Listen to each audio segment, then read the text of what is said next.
I'm Desesko, and I have to survive 100 days in a modded cave-only world. That means there's no trees or villages, and thousands of monsters roam around this world. But I forgot to mention, there's hundreds of new ores. But beware, some of them are so risky to get, you will get killed. Am I able to survive 100 days in this deadly cave world? Also, if you really enjoyed this video, I'd appreciate it so much if you could subscribe. It's free, and you can unsubscribe whenever you want.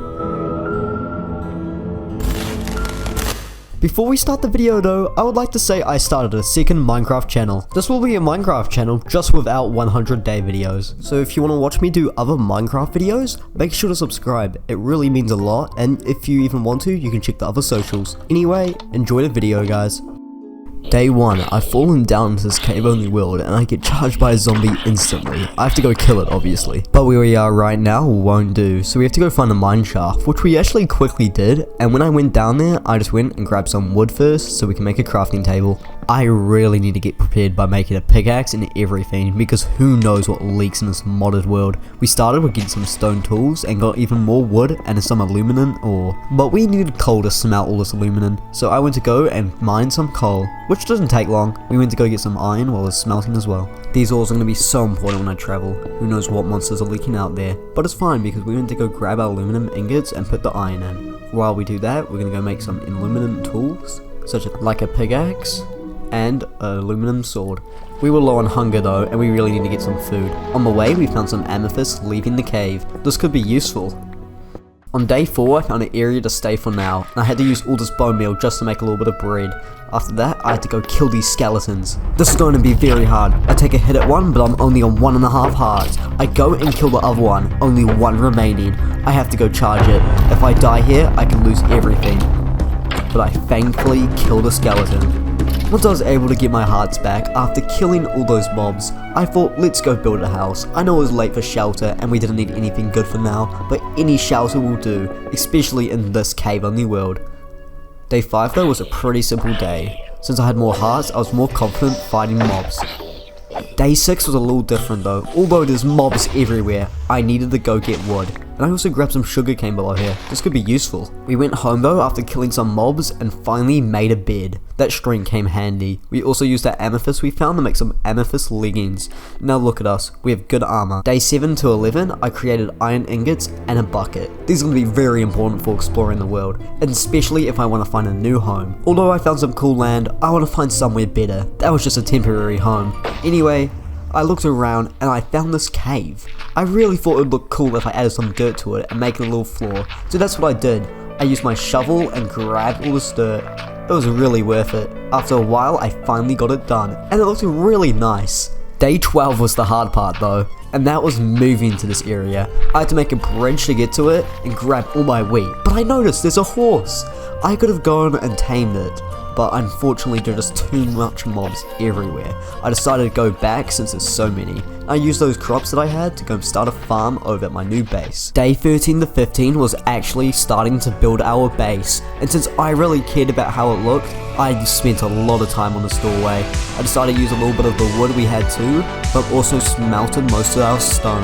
This made it look really nice, and overall it looks really cool. If you guys like how it looks so far, make sure to comment it's nice.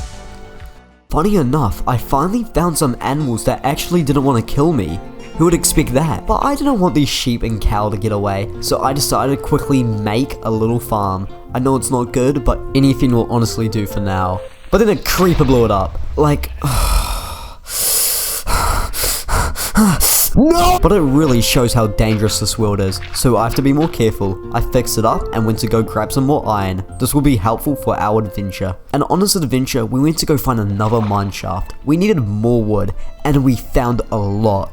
This mine shaft had stripped oak logs, so we grabbed a lot of those and made a furnace. We can finally go smelt our iron and grab more. So this is what I spent a lot of the time doing. I don't think we ever need to worry about wood again. Thankfully. But when I was going back to the furnace, I found like this goblin creature. I'm just gonna call him Midget Shrek. Anyway, Midget Shrek wanted to trade with me. He had all these like totally good trades. And I actually ended up getting some gravel because we need this for some arrows. So I spent some time doing that. Also killed him because he's kind of useless. Piece of trash. Day 21 to 28, we still continue our adventure, but we decide to go mining. We can finally get some more ores and hopefully get better armor. We decide to go down into a deeper area, into a blackstone cave. But I need to be more careful down here. I get attacked by a zombie and I wasn't even prepared. He could have shot me into the lava, but thankfully I did. I also wasn't prepared here, and I see another zombie jump on me, but I'm 1.5 hearts. I go and take him down, thankfully though. That could have been bad. We also found a new ore called sapphire. I don't know if this is going to be useful, but might as well take it. We also grab some more aluminum and sapphire, but we also find some peridot. This was actually really good ore, so when I found this, I was really lucky. I also get attacked by a skeleton, which I had no idea where it was, until I eventually found it and killed it. Piece of trash. But something that isn't trash though is this peridot. I only got 3 pieces, but that will be good. We decided to go make a peridot sword, which does 10 attack damage, and also some more aluminum armor. Look at us, we look great. We also decided to leave after that long trip, and decided to finally go home. Psych! We decided to go into a brand new cave. We wanted new ores such as ruby and others, because you wanna go home? That's weak. Anyway, we found diamonds, which are great, and we didn't find just one strip of diamonds, we found another one underneath sapphire. This was so good as both of them were 8 vines. We also went and grabbed this obsidian. We decided to leave though after that. Day 29, we're finally at home, and I spend this day using my stripped oak logs to make my wall. I really want a cool wall, so I ended up using some brick slabs as well. This is gonna look great. And eventually, it was actually done. Now look at that, I like that. But we need to add something better. And you know what? Water door. You ask why? Because yes, I like water doors. Guys, I'm sorry. Since we've made that wall and made a good door, we can go and continue our build. I decided to use some oak slabs and got some chests, because we need to be prepared for whatever happens, so a good base is important. But one thing that wasn't good though was all the sheep were out of their prison, I mean home, and it was because of this Enderman. He managed to place a block perfectly where they could get out. I had to go kill him, but my dumbass forgot to bring a shield. I had to run back inside. Thankfully this water door will not let him come in. After getting prepared though and finally coming back out, I had no idea where the Enderman went, so I left him. But continuing our building streak, on day 40 to 43, I decided to go make a nether room. We decided to go use this cave that originally was next to us and just add this portal. It's looking pretty nice after adding a few amethyst blocks that I got from mining, as well as decorating it with some wood and some brick. And while I'm finishing the portal room, if you enjoyed so far, I'd appreciate it if you leave a like and subscribe. But look at this portal room, it's looking really nice and I can't wait to go to the Nether. The real question is, what roams in the Nether? I have no idea. We decide to go in and I see gas approach ahead of us, already shooting us first thing. I decide to go hit it back until I kill it. I need to explore, but I need to be more cautious. Now, I decide to go grab some bone blocks though, as these can be important for our farm. I spent a while doing this. But after that, I decided to go and roam around even more. Me being a very clumsy person, this was not a good idea. But I decided to risk it and going to grab some glowstone. After that, I decided to continue going, but I noticed there's a fire goblin on the floor. I don't know why he's attacking me. I wonder what other monsters roam in the Nether. We'll have to find out. Since I finally killed that gas, I was actually in peace in the Nether. Surprisingly, I decided to go try take that fire golem home because he could be really valuable. He had a really good trades and we can use that in the future. Maybe like if you comment 200 days, you know, that's a good idea, but that's not important right now. We decided to use that bone meal we got for the farm and keep our goblin. From day 49 to 57, I start the day by trading with this goblin. We ended up getting 6 emeralds, which could be useful in the future. But right now, we want to go back into a cave. We find another goblin and even more peridot. And also another moment of Desesko nearly killing himself. Yeah, that happens frequently. But after that, I decided to go leave the cave. I ended up finding a few mobs too after we leave. But when I go past, I find this brand new area. I had no idea what it was. It was an underwater dungeon or something. I get attacked by a skeleton, but I'm able to hit it back, and I shoot my final strike. I kill the skeleton and take some of the note blocks, and then another one comes. I decide to use the water to my advantage and go around it. I get hit once, I get hit twice, but I kill it.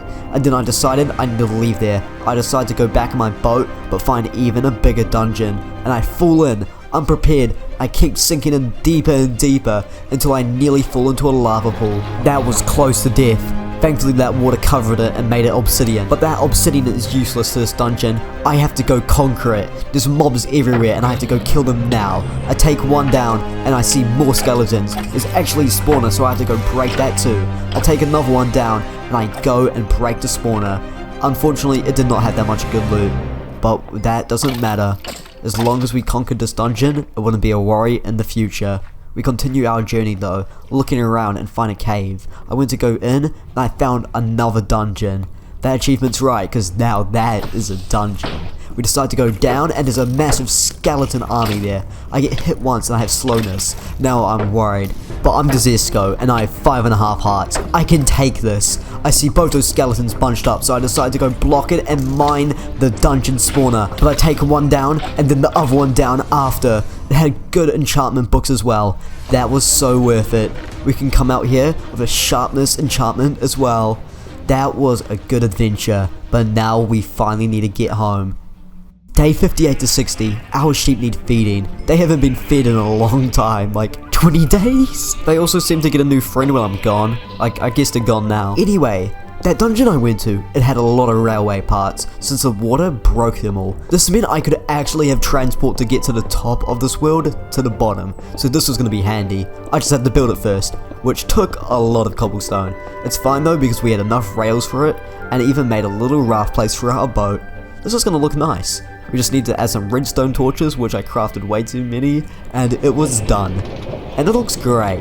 Very, very dangerous, but it works. But guys, let's be honest, it's probably safer than half the roller coasters in America. Like, I know it doesn't have any supporting things and it's floating, but day 61, actually, I didn't really do that much. I just kind of made an enchantment table. But days 62 to 72, and yes, there's a lot of these, I went on another adventure. So that roller coaster came really helpful. And it was another cave adventure. Let's go exploring. I wanted to go mining though. I wanted to find some new materials. And we did. We found topaz, but I was about to drown. But it was so worth it, because once we got up, I got one piece of it, which is actually good.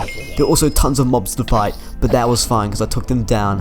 While in the water, we also found some diamonds, so I spent some time grabbing those as well, and then going out of it. But I needed iron for anvil, so we mined some iron, got some more diamonds, and mined even more iron. After that, I found a powerful ore. Not diamonds, but an ore called titanium. I need topaz to mine this. Although it looks like coal, it is very, very strong. Once I found some more topaz and mined it, I decided to make a topaz pickaxe. I really hope I'm saying that right. But after that, we found even more diamonds. There's just a lot of diamonds in this cave. But that wasn't even all the diamonds. There were more. So I used some pro Minecraft parkour, grabbed some peridot, and then grabbed the diamonds. After that, I decided to go mine some of the titanium. This took ages to mine, but it was so worth it. After mining a few pieces of titanium, I found more. Surprisingly, ores like this were really common in this cave. I ended up even finding more diamonds, and decided to go back up and find even more topaz. This is going to be great for fights in the future. I ended up making some topaz armor, and I also have lots of titanium. But bad news, the footage corrupted, but I got knocked into the lava by a mob. It was fine though, because I just survived. Once that happened though, I really wanted to get out. I needed to go home. That was a good mining trip. Day 73 to 76, I came home from the mining trip, and I decided to go pimp our house up a little bit. Like with all those ores, I decided to go add some blocks of diamond, just to flex on you. I also used pistons to decorate the area, but something interesting, I made a titanium pickaxe and went war on my sheep. They love me. That's why I'm using all these tools like a titanium sword on them. But anyway, I decided to make some armor stands. This would look really cool with some new armor, such as amethyst and ruby. Out of these caves is really chaotic, so it's really nice decorating the place. I decided to move them though and put them next to an anvil. We named our sword Desesko and added sharpness 5 to it. On day 77 though, it was a pretty simple day. I enchanted some of my tools and made a titanium chestplate. I enchanted all of these as well. Now I'm very... But are we prepared enough for day 78 to 90? We go back to Nether and grab some quartz, but you will not be prepared for what I find. While I'm finding some ghast, I notice a fortress, but also a ghast prison. I decide to go in, but I'm already getting fired shots at. I decide to go down gently, maybe this might be the way. But oh, I was wrong. There were ghast warriors everywhere. Everywhere I looked, there were even more. I had to go and fight them and slay them while I was on fire. This was pure chaotic. I had no idea what to do. I decided to go and hide for a little bit. That might have to be the strategy. After fighting them for a bit, I decided to go break the first ghast spawner. This might help us. but honestly, not during this mayhem. There's just fire everywhere and there's shots coming from every angle. I start shooting at one of the ghast, and I decide to take another spawner down. Only a few more to go. Still tons of ghast everywhere though. I have to be careful, but why don't we use our ghast prison to our advantage? Although there's tons of ghast, we can build from the inside of it and get to the top. I decided to take a few shots at the prisoners and kill them. They honestly were doing nothing, but it was pretty funny. We decided to go loot one of the chests, which weren't that great, and went back to the floor. There's tons of shots, so we decided to go lower and find another skeleton. There's also really good loot in here, so we had to take some of that. But otherwise than good loot, we needed some good luck. We needed to get up here without getting hit by ghast, and that was going to be hard. Although I just used that ghast hit to the advantage since it got me further. I opened one of the chests and it just had some gold carrots, and I broke the last spawner. We got hit by a ghast and I catch myself. And then again, we finally leave the ghast prison and decide to continue to the fortress. This would still be hard though. There's still skeletons and blazes everywhere, and I absolutely hate these things. I had to be careful and not lose my hearts. Thankfully, I had good luck and was getting tons of blaze rods. I killed another one and got my 6th blaze rod. After that, I was ready to leave. We can go home. But the days are adding up quick. We need to finally go slay this ender dragon before the 100th day hits. We need to use our eyes of ender to actually find it first. So after ages, and I mean ages of looking, we even ended up fighting a dungeon. But this dungeon could have ended up badly. Thankfully, I was able to knock that skeleton into the water, leading me to find the stronghold. I decided to go in. The stronghold was so corrupted, so I had to look around for a while to find the portal room, but we eventually found the library. This had some good enchantments, and that distracted me for a while, but we didn't want that for too long. We wanted to grab some books and then leave. But after a while of searching, even had to break the doors just to go find it, we found the portal room. We decided to place the eyes of ender and go in. Ender dragon, we're here. I decided to build over and get to the top and realize there's tons of infected zombies also here. This was going to make the fight much harder, but that's nothing to stop me. I decided to kill them and start shooting shots at some of the end crystals. The ender dragon is low though and it's taken a lot of my hearts. This wasn't a worry though, as I take the first one out and slay even more of these infected creatures. I then take another end crystal out. This was going great. I was certain everything was going well. All we had to do was wait for the ender dragon to come down. Nothing could go wrong, right? I saved myself with the water bucket. The MLG water bucket clutch really living up to its name. I thought the ender dragon had no chance now. I saw the ender dragon come down and I thought we finally won. Until it shot me up. But I saved myself again with the MLG water bucket. It was defeat for the ender dragon. I shoot the final shots and kill the ender dragon. We've done it. We've freed the end. On day 100, I knew I won. After this 100 days of a cave-only world, it was something else. If you really enjoyed this video, make sure to subscribe, because I'm Desesko and this was 100 days in a cave-only world.